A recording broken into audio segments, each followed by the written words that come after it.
La mairie de la commune urbaine de Kati, en collaboration avec les commerçants détaillants de la dite localité, vient de lancer la 7e édition de la rue marchande. Ce marché est une ouverture qui permet aux commerçants venant de tous bords d'écouler plus facilement leurs marchandises.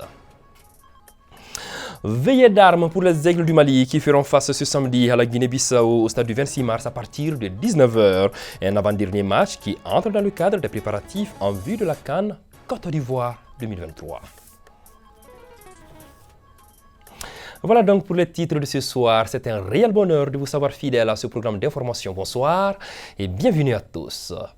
C'est parti pour la 7e édition de la rue marchande de Kati. Ce marché qui regroupe toutes sortes de commerces est une ouverture qui permet aux commerçants venant de tous bords d'écouler plus facilement leurs marchandises. L'initiative est de la mairie de la commune urbaine de Kati en collaboration avec les commerçants détaillants de la dite localité. Antamaïga. Rapprocher le marché de la population, c'est la vision de la mairie de la commune urbaine de Kati. C'est pourquoi elle vient de lancer la 7e édition de sa rue marchande. Une opportunité pour les commerçants d'écouler plus facilement leurs marchandises. C'est pour la promotion des commerçants, des artisans, et même les maraîchers. Donc nous organisons ça tous les ans en relation avec les commerçants détaillants pour les foires et les commerçants détaillants de Kati. Donc nous sommes en partenariat. Cette année, ça a été vraiment un peu timide parce qu'on ne voulait pas dans un premier temps faire parce qu'il y avait beaucoup de choses qu'on devait régler. Donc nonobstant tout cela, les commerçants nous ont approchés et ils ont demandé à ce qu'on le fasse. Ça contribue à améliorer la culture de Kati, à faire valoir aussi les produits que les commerçants vendent. Et ça, c'est bon aussi pour la promotion aussi des commerçants. Et là, je lance un appel à la population d'accompagner ces gens-là, car aujourd'hui, l'économie de ces pays-là et surtout de Kati pose sur le commerce. L'une des particularités de la dite foire est l'accessibilité, aussi et surtout la baisse des prix des marchandises au service des citoyens. Citoyens auprès desquels les autorités communales demandent une implication continue. Kati aujourd'hui est une ville vitrine. Et nous devons tout faire pour donner une très belle image à cette ville. C'est pour cela que nous avons tenu et on a demandé à ces organisations-là de maintenir le cap pour que vraiment on puisse organiser et maintenir cette fête-là pour la jeunesse, pour les commerçants et puis surtout pour la population en cette période de fin d'année. Si ce n'était pas cette occasion, les gens allaient tout droit à Bamako, alors que Bamako et Kati aujourd'hui, ce n'est pas du tout éloigné. Et on a toutes les potentialités ici à notre niveau. Donc il faudra vraiment montrer le savoir-faire et Katoa aujourd'hui aux Maliens et à l'international. Ce cadre de retrouvailles, d'échange d'expériences entre les commerçants se tiendra tout au long de ce mois de janvier. Depuis quelques semaines déjà, un vent de fraîcheur souffle sur Bamako et même sur l'ensemble du territoire national. Une situation qui fait l'affaire des commerçants, notamment les vendeurs de friperies et de pullovers, car ce phénomène a complètement changé les modes vestimentaires de certaines personnes. De la jaquette au pullover en passant par les vestes, les citadins s'habillent conséquemment pour s'adapter à cette fraîcheur, surtout matinale. Moussa Diabaté, reportage. Dans plusieurs marchés ici à Bamako, c'est la bousculade des clients pour s'arracher les meilleurs vêtements les permettant de se protéger contre le froid. Les pullovers sont sollicités en cette période. J'aime beaucoup les friperies, car ce sont des belles tenues et ça protège beaucoup, surtout en ces temps de froid, plus que les industriels, de ma part bien sûr.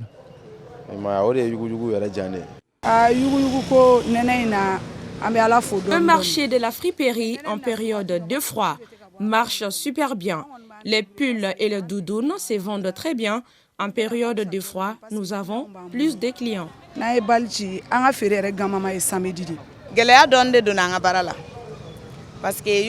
Actuellement, nous rencontrons des difficultés car les prix des friperies ont augmenté de 15 000 francs CFA. Mais en période de fraîcheur, les clients viennent contrairement à la période où il fait chaud. Donc actuellement, il y a plus de clients qu'avant. Les grossistes cèdent des ballons de friperie à d'autres intermédiaires, c'est-à-dire des demi-grossistes et des détaillants qui s'assurent de faire les tri et de répartir en lot de premiers. Dieu merci, le marché est mis actuellement. On a des tenues de bonne qualité et c'est ce qui attire les clients. Nous vendons des piles et des jaquettes pour enfants ainsi que les adultes. Les uns et les autres continuent de s'en approprier les habits contre le froid. Parmi les fabuleuses richesses dont dispose le Mali figurent en bonne place les pierres broyées que certains appellent pierres concassées. Ces pierres se caractérisent par leur qualité de résistance idéale pour nos travaux de construction. Son aspect angulaire lui permet de tenir en place facilement et de former une surface stable. C'est pourquoi on retrouve ces pierres sur presque tous les chantiers. L'utilisation des pierres concassées, c'est le reportage que nous propose Aïssata Traoré. Les graviers de ramassage ainsi que ceux du fleuve appelés rolis ont dans la plupart des chantiers laissé la place aux pierres concassées. Elles sont fréquemment utilisées pour divers travaux de construction et c'est là au vu des avantages et de son accessibilité. C'est ce gravier qui est issu de formation géologique, un peu géologique magmatique, avec le calibrage, le système de tri, le système de tamisage dans les usines, dans les carrières de gravier concassé, suscite beaucoup d'engouement et présente aussi beaucoup de résistance dans l'élaboration du béton. Comme on considère toujours la recherche économique, c'est d'utiliser les matériaux locaux. Cette roche-là existe chez nous. De par ses caractéristiques lisses, les graviers du fleuve sont peu utilisés actuellement pour l'efficacité du béton. Toutefois, les pierres concassées aussi présenteraient, selon une étude en cours, des inconvénients. C'est-à-dire, le béton armé, il y a des armatures de fer qui sont là-dedans. Et ce gravier issu de roches magmatiques ont aussi, dans sa caractéristique, des éléments d'oxyde de fer. Et qui dit oxyde de fer, plus l'eau, plus le fer dans l'armature du béton et en présence d'oxygène, il y a beaucoup plus tendance à se dégrader dans le temps. Mais aujourd'hui, mes recherches ne m'ont pas permis de statuer réellement en combien de temps, parce qu'il ne faut pas qu'on amène quelque chose, des éléments autres qui peuvent venir rouiller les armatures métalliques qui sont dans le béton. Le choix du matériau de construction est essentiel. Toutefois, le respect des dosages garantit la durée des constructions.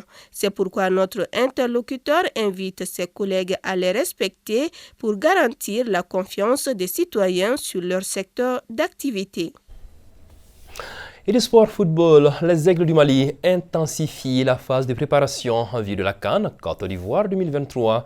Internés à Kabbalah, les joueurs du Mali, sous les ordres d'Éric Sékouchel, livreront un avant-dernier match de préparation ce samedi face à la Guinée-Bissau au stade du 26 mars et sera à partir de 19h. Sirakatou Sissé. Après la liste des 27 aigles du Mali choisis pour la phase finale de la CAN Côte d'Ivoire 2023, le sélectionneur Éric Sékouchel est focalisé sur la dernière ligne droite de la préparation au plan local. Il y a une planification physique, technique et tactique qui a été mise en place. Voilà, depuis qu'on a repris, on a 2 entraînements par jour.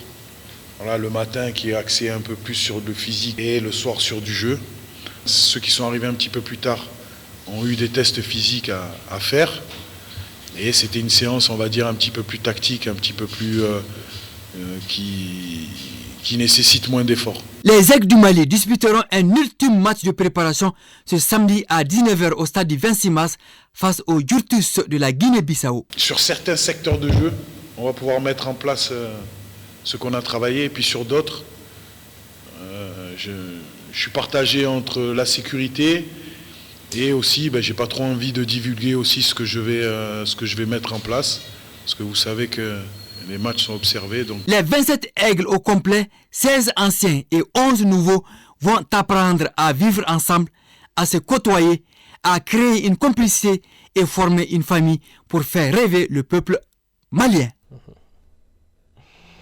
Après sa finale perdue face à l'AGFO le 19 décembre 2023 au compte de la 3e édition de la Coupe du numérique au RTM FC, où l'équipe de l'ORTM a organisé en fin d'après-midi de ce vendredi un festin avec l'ensemble des agents de l'office pour fêter la 2e place. Un véritable moment de communion qui a réuni les différents directeurs de la structure. Tous ont apprécié le geste et espèrent célébrer le trophée de vainqueur l'année prochaine. Moudibou Sidibé pour le compte-rendu. Cette initiative de l'équipe de l'ORTM vise à fêter dans l'union, la fraternité et dans la gaieté la deuxième place obtenue à la Coupe du numérique avec le personnel de l'Office. Nous étions en compétition donc, lors de la 3e édition de la Coupe du numérique. Cette année, nous avons bataillé pour avoir la coupe, mais l'homme propose à la dispose. La direction vraiment s'est dit réconfortée par donc, le parcours de l'ORTM. Et nous a dit que l'année prochaine, ils mettront plus de moyens. Après ce festin, on pense déjà à la prochaine édition avec comme objectif de ramener la coupe dans la cour. Joie, sourire, des émotions recherchées par le coach de l'équipe qui profite de l'occasion pour saluer les agents de l'ORTM pour leur soutien sans faille. Quoi qu'il arrive, quoi qu'on dise, nous devons rester une famille soudée. C'est ensemble qu'on pourra vraiment relever les défis. En somme, ce buffet a été une véritable réussite qui a permis aux agents de se rencontrer, de discuter et surtout de communier. En un mot, il a raffermi les liens. Vivement une prochaine fois avec la coupe. Voilà, c'est tout le mal qu'on peut souhaiter à notre équipe. C'est là-dessus que s'achève cette édition de 19h30. Merci de l'avoir suivi et merci surtout à nos nombreux téléspectateurs de Bougouni. Gardez vos positions. Le journal Bamana, c'est tout de suite avec Daouda Kouni. Que la paix et la bénédiction d'Allah soient sur le Mali.